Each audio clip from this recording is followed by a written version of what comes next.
Once upon a time, there was a young girl named Lila, who lived in a small village near the mountains. She was an orphan, and she had no family or friends.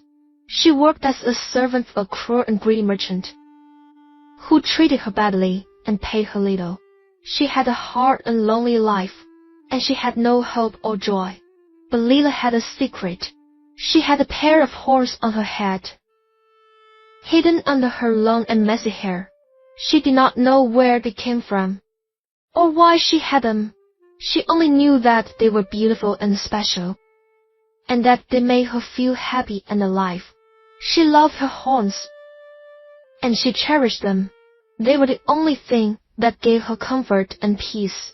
Lila did not dare to show her horns to anyone for fear of being rejected and ridiculed. She knew that people in her village were superstitious and ignorant, and that they hated and feared anything that was different or strange. She had heard stories of witches and demons who had horns and other unnatural features, and who were hunted and killed by the villagers. She did not want to be one of them, and she did not want to die.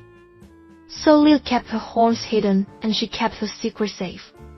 She wore a hooded cloak, and she avoided people as much as possible. She did her work quietly and obediently, and she did not complain or resist. She tried to be invisible and unnoticed, and she tried to survive. One day, Lila was sent by the merchant to deliver some goods to a nearby town. She had to walk through the forest, which was dark and dangerous. She had heard of wolves and bandits who lurked in the shadows and attacked travelers. She was scared and nervous, but she had no choice.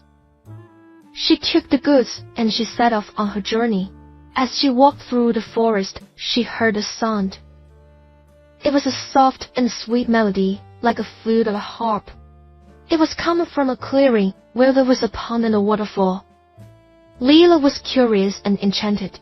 She followed the sound, and she came to the clearing. There, she saw a sight that took her breath away.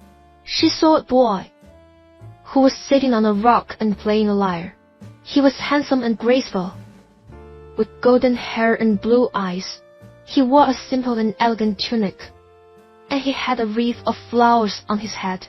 He looked like an angel or a prince. But what caught Lila's attention the most were his horns.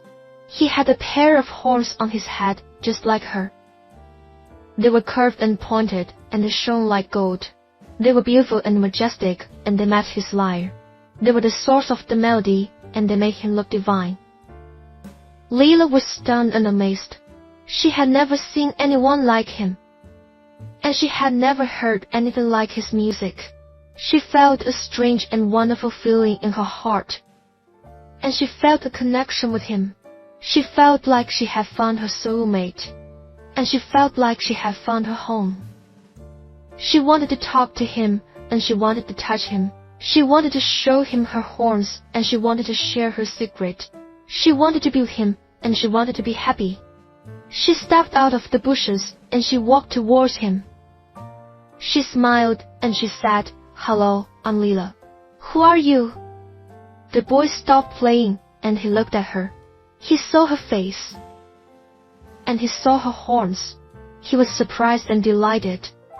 He smiled, and he said, "Hello, I'm Leo. I'm a traveler, and I'm looking for a place to stay. And you're beautiful. What are you?" Lila blushed, and she said, "I'm a servant, and I'm looking for a friend. And you're wonderful. What are those?" She pointed at his horns, and she touched her own. She hoped he would understand, and she hoped he would accept. Leo nodded, and he said, "The horns and the gift. They're part of me, and they're part of you. They're a sign, and a miracle. They're mystery, and they're a blessing. They're beautiful, and they're ours." He reached out his hand, and he touched her horns. He felt their warmth, and he felt their power. He felt their harmony, and he felt their love.